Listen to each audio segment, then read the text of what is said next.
பாதுகாப்பு இல்ல.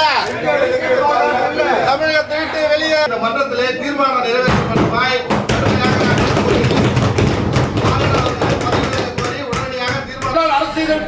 அண்மை செய்தி.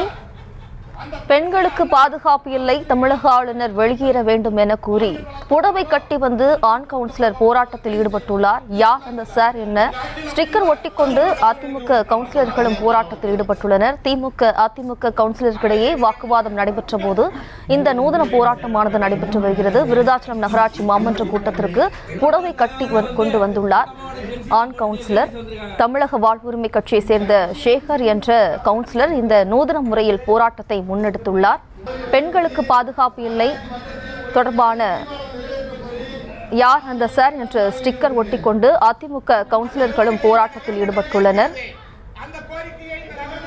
விருதாச்சலம் நகராட்சி மாமன்ற கூட்டத்திற்கு புடவை கட்டி வந்த ஆண் கவுன்சிலர் போராட்டம்.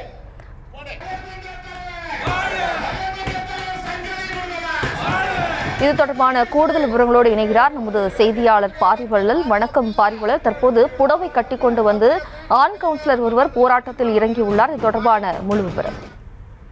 ஜெயஸ்ரீ, கடலூர் மாவட்டம் விருதாச்சலம் நகராட்சியில இன்னும் சாதாரண கூட்டம் இன்று நடைபெற்றது. இந்த கூட்டத்துல பாத்தீங்கன்னா அதிமுக சார்பில் வந்த கவுன்சிலர்கள்லாம் வந்து யார் இந்த சார்னு ஸ்டிக்கர் ஒட்டி வந்ததுனால அந்த கூட்டமானது கொஞ்சம் சலசலப்பை உருவாக்கி இருந்தது. இதனிடையே நகரமன்ற தலைவர் உள்ளே வந்த உடனே யார் இந்த ஸ்டிக்கர் எடுத்த உடனே தான் உங்களுக்கு கூட்டம் நடைபெறும்னு சொன்னாங்க. அதிமுக கவுன்சிலருக்கு யாரும் அதுக்கு ஒத்துக்கல. இதனால அனைத்து தீர்மானங்களும் நிறைவேற்றப்பட்டதா சொல்லிட்டு அவங்க எழுந்து போற நிலையில தமிழக வாழ்வுரிமை கட்சியை சேர்ந்த ஒரு நகரமன்ற உறுப்பினர் என்ன பண்ணாருன்னா, திடீர்னு அந்த நகரமன்ற கூட்டத்துக்கு உள்ளே நுழையும் போதே சேலை கட்டி கொண்டு அவர் வந்து இந்த கூட்டத்தில் பங்கேற்க வந்தார். வரும்போதே அவர் வந்து தமிழகத்துல பெண்களுக்கு பாதுகாப்பு இல்லை, அதனால வந்து கவர்னர் வந்து பதவி விலகிட்டு உடனடியாக தமிழகத்தை விட்டு வெளியேறணும்னு சொல்லிட்டு கோஷமிட்டவாறே வந்து அவர் வந்து நகரமன்ற கூட்டத்தில் பங்கேற்றார். உடனடியாக அந்த சேலை கட்டி வருவதை பார்த்தவொடனே அவர் கூட வந்து வந்த மற்ற மாமன்ற உறுப்பினர்களும் பெண்களுக்கு பாதுகாப்பு இல்லை, கவர்னர் பதவி விலக வேண்டும், அந்த மாதிரி கோஷத்தை முன்னிறுத்தி அந்த நகரமன்ற கூட்டத்தில் பங்கேற்றதுனால அங்கே ஒரு சிறு பரபரப்பான ஒரு சூழ்நிலை ஏற்பட்டது. ஜெயஸ்ரீ,